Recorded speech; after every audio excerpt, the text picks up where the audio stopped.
name is Sam. Thanks for checking out this video. If you get to the end and liked it, then give it a thumbs up, hit the subscribe, and the bell notification button. I'm sorry this is a day and some hours late. I had to work a bunch this weekend at outreach events, so I didn't have any time. But I'm taking Monday and Tuesday as my weekend, so I'm getting all my stuff done this weekend. Yeah, I read a decent amount of books this week, and I had some wonderful surprises, and these are the books that I read. So right off the bat, I read Lady Chatterley's Lover by D.H. Lawrence. This is a banned book, which was one of the reasons I read it, as well as I've seen both of the adaptations, the older one with Sean Bean and the newish one with Richard Madden, and it's always been one book that I'm like, I want to actually read this and know why it was banned. And having now read it, I can understand why in the time period, late 1800s, beginning of 1900s, why people wouldn't be cool with this.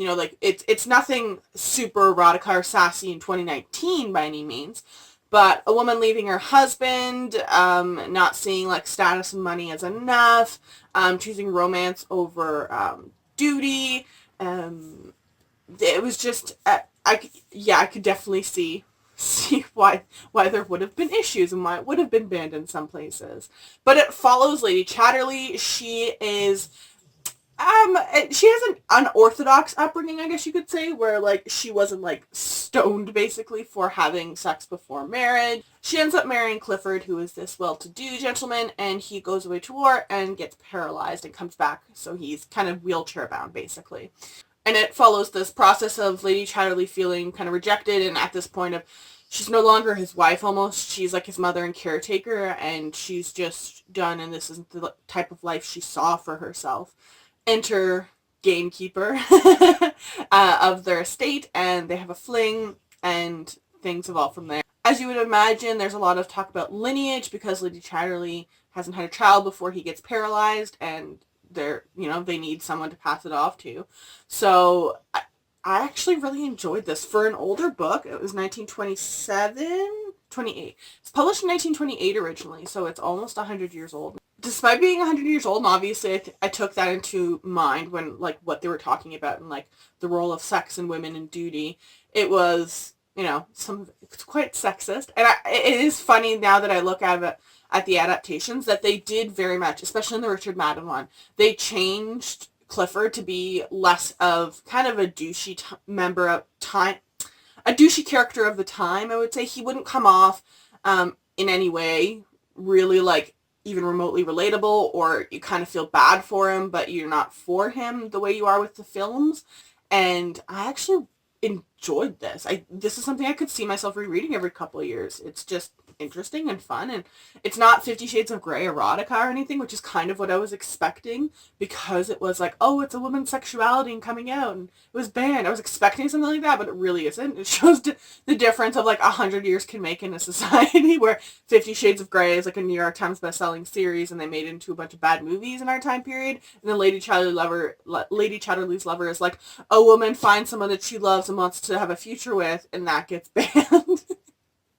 So I ended up really enjoying this. I think I gave it a 4 out of 5 stars. And it's kind of given me a little bit of hope now in classics. And I maybe should try some other classics, because the ones I've read have been immensely dull, boring, and just hard passes. So I'll have to look more into some.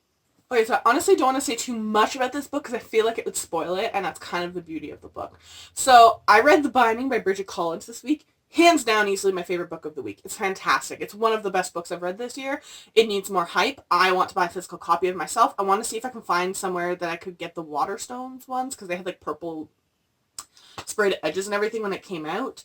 And that's the thing that was annoying too, that it came out in the UK 6 or 7 months before it came out here for some reason. I don't know why they did that with The Binding and Eve of Man. I don't get why they do that. But I'm not willing to pay the equivalent of an adoption cost for it. So I'll have to see if I can find it somewhere. But The Binding is, it's the most succinct way possible, it is set in this world where bookbinders essentially, people go to bookbinders when they have something so painful in their memory that they don't want it anymore. So the binders take that memory and put it in a book and hide the book.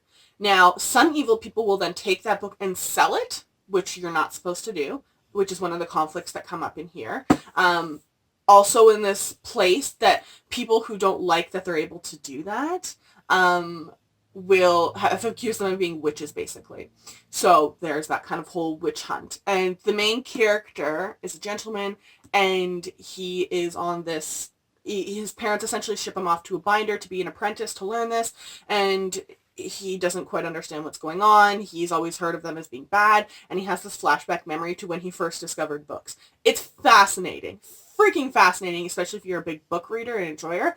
But honestly, the magic is interesting. The entire premise of what would you do if you could bind your memory up, and then what would happen to the book? Like, there are evil people, they would want to do things, or there's people who use it to like if you have a bad breakup and then you want to get rid of that memory, but then in the future you realize that your mistakes and your negatives and your everything make you who you are. So you do feel vacant and empty. So would you want that book back? And if you do, then how, like, people can blackmail you for it, or people who force you. You can't really be, someone can't run up to you and bind a memory without your consent, but someone can essentially blackmail you into giving a memory.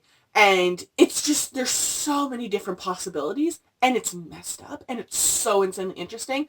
And on top of that, I didn't realize, I didn't look at the Goodreads shelves, there's a male-male romance. And one of the boys' family is definitely homophobic, and I shouldn't say both of them seem to have that. And it never specifies as gay or bisexual, but both of them do kind of hint that the fact that they've only ever been interested in men, and that's all they're ever going to be interested in. So I would say this is gay rep as well. So that was a wonderful surprise on top of that. And the romance is, I just love it. The ending, freaking loved it. I made my friend Emily read it, and she messaged me and was like, I hate you so much. I love it. So highly recommend. 5 out of 5 stars. 5 freaking stars out of 5 freaking stars. Cannot praise this book enough. It's wonderful.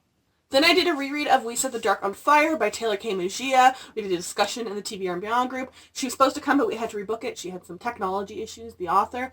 But I'm really excited for her to visit whenever she does come. This is like The Handmaid's Tale influences with Latina culture in this world where men get to marry 2 women. So the women are brought up in the school to train to be either, I can't remember, can't pronounce the names quite properly, but there's, the women who, they'll be your political wife, your wife in the public, I like to call it lady in the streets, and then they want a wife that's going to be the freak in the sheets, okay? She's the one that's going to have kids, she's the one that you're going to spend your nights with, yada, yada, yada, which is immensely messed up. And I like that this book at the beginning explains, the premise of why it was, and then you can see how messed up it was used and abused and manipulated to be. And then there's this whole rebellion of the classes, and one of the main characters has lied her way into being one of the desired women and married her way into one of the, if not the most sought after families. And things erupt very quickly. There's a female-female romance that blew my mind at the end.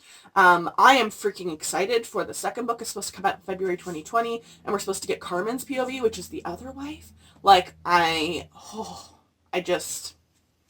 at least that's what I heard anyways. But I have feels about this book. It's so good. Oh my god, it's good. And I cannot wait for the second book. And Taylor K. Mujia is writing a book, I believe in 2020, that's supposed to come out, I think late 2020, called Meteor right now on Goodreads. And it's a co-authored book with Anne-Marie McLemore. I feel like that's going to be amazing. So I have to keep an eye on that. And 5 out of 5 stars. I think might bump my rating up. I'm having reread this. I freaking love this book so much. Then I read the book Chasing Lincoln's Killer by James Swanson. This was just, it's it's a little bit longer, but essentially it's a 24-hour screenshot of the Lincoln assassination. And it's it's mostly from the point of view of James Booth.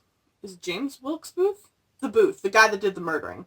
Now, I can honestly say, as a Canadian, we never learnt about, any of, I know who Lincoln was, that, we like to pretend he was the freer of the slaves, which, by the way, this book definitely took a very romanticized, vision of what Lincoln was and his stance on slavery, and it was just a very simplified, clean cut, which I could understand. I think it was more for, middle grade YA audience. It's kind of difficult in a very succinct way to bring up, racism and slavery, and I get that. And it wasn't really the point. Booth was interesting because all I really know of him was like, this just sounds ridiculous, but we don't learn about him here. Like, I know that might blow Americans' minds, but like, I only learn about American stuff as it pertains to Canadian stuff, which honestly I kind of like because I get so much American stuff shoved down my throat just in pop culture. I find American history very messed up, and it's overly used in pop culture, so I'd rather spend my time learning things that I'm not going to see nonstop in every movie. Yeah, I knew that Lincoln got shot at a movie theater or a playhouse or whatever, and that like the guy eventually got caught. But I didn't realize that like Booth had like made multiple like plans to kidnap and whatever, and that there were multiple other politicians attacked at the same time. I had never heard of that either. So that was really interesting. I also didn't know that. I thought Lincoln like just died where he sat, but they tried to like save him. He was sort of like brain dead for a little while, but they did try to save him. And then this process of Booth trying to escape. It was also interesting, though, in the book they were saying that there were a bunch of, like, Confederate, like, sympathy places in Canada. Which, like, I hate that. Because like, as someone who lives in Alberta, like, we have racism, okay? I'm telling you as someone who lives in Alberta. I've heard some horrendously racist thing come out of white people's mouths here.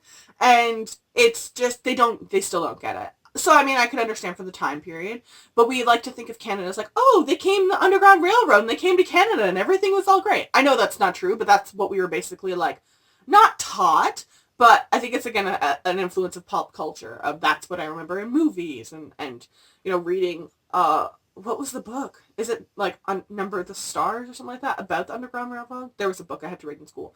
So, I mean, we have romanticized this. So this was just eye-opening and interesting, and it was not something anything I knew, or the topic or the time period.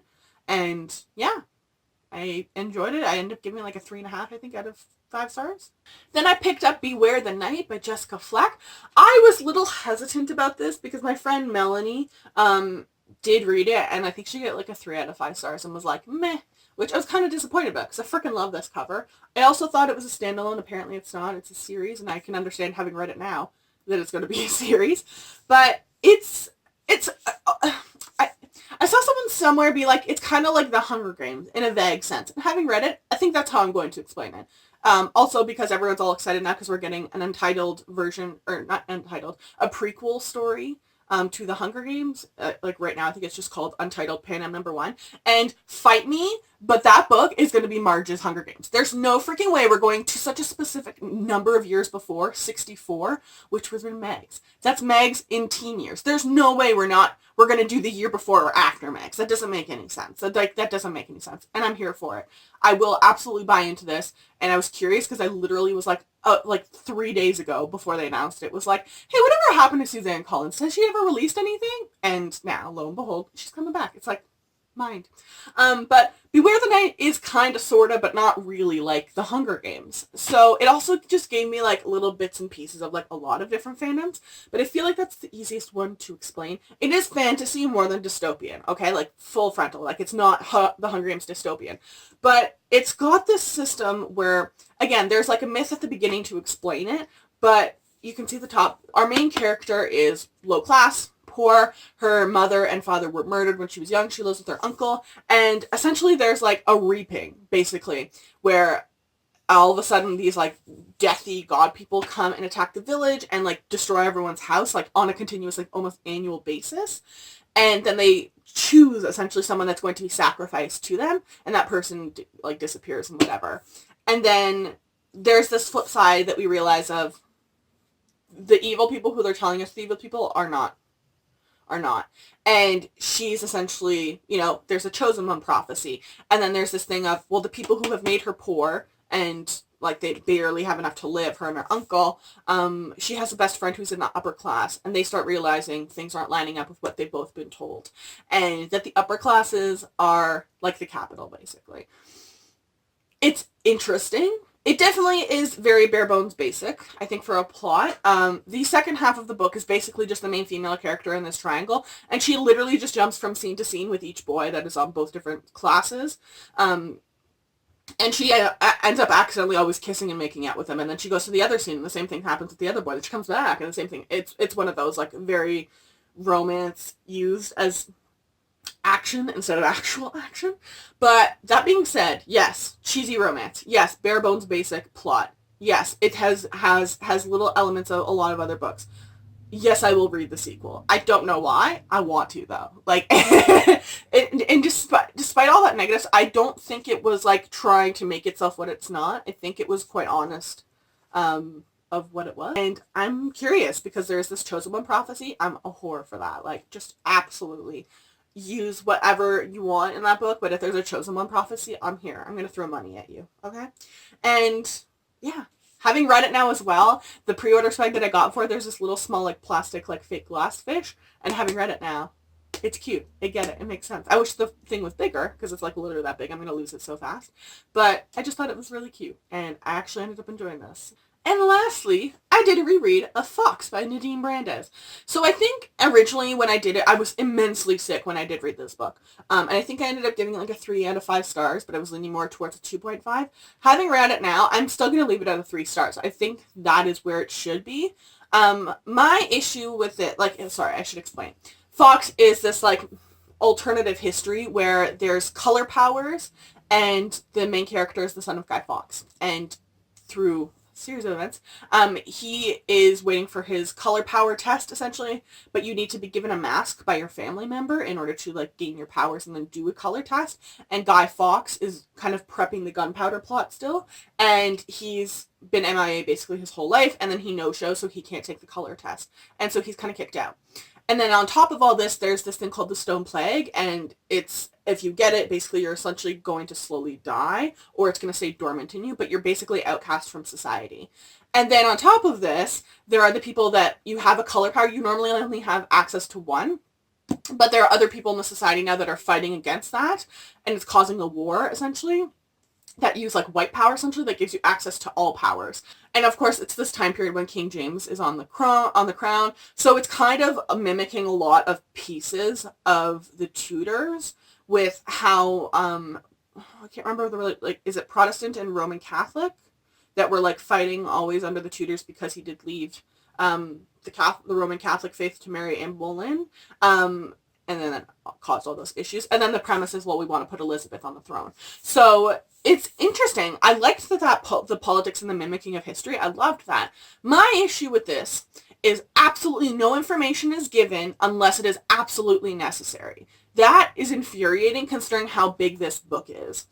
There's no surprise to the twists and turns because the information you need is given right before it is needed. There's no build up. There's no extra random information that just builds up the world and the politics or whatever that never really actually comes into use.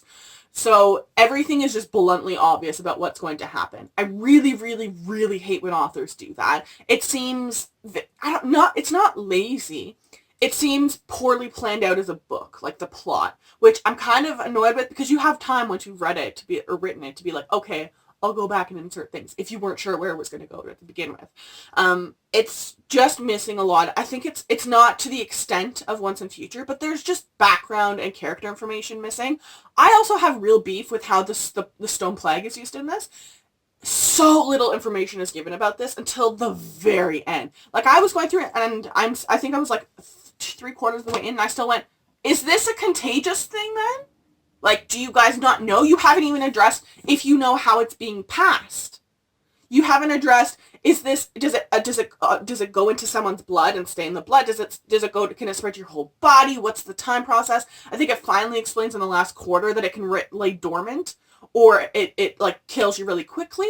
And then that's why it's weird that the main character was dormant for a year and then all of a sudden it starts killing him. That literally isn't explained until the very freaking end. That is information that should have been given at the very beginning for me to comprehend why this was such a big deal. And just there's so much information about the plague especially that it's not like the flu. It's something specific to this world, this fantasy, this magic. You need to explain it to me, not just assume I'm going to guess it's supposed to be like the bubonic plague, which I think is what they were going for because they make passing mention, again, near the end, that someone uses the rats to spread it. So I don't quite know why that was done. That just was poorly edited and compiled, I think. But I really like Emma. She's my favorite character, and I like the stance that this took of anti-bigotry with the magic world as well as race, because Emma is black. And I really enjoyed it. And despite that, despite that annoying, frustrating part. But the cast, I liked. There's just lots of development that didn't happen and is really lacking and missing. So yeah, that was the 3 out of 5 stars. So those are all the books that I read this week. Let me know in the comment section down below if you've read any of these books, what you thought, or what you read this week. I would love to know. Make sure to check the description box down below. I will link all of these books to their Goodreads pages, and I will also link all of my social media. If you follow me, I will follow you back.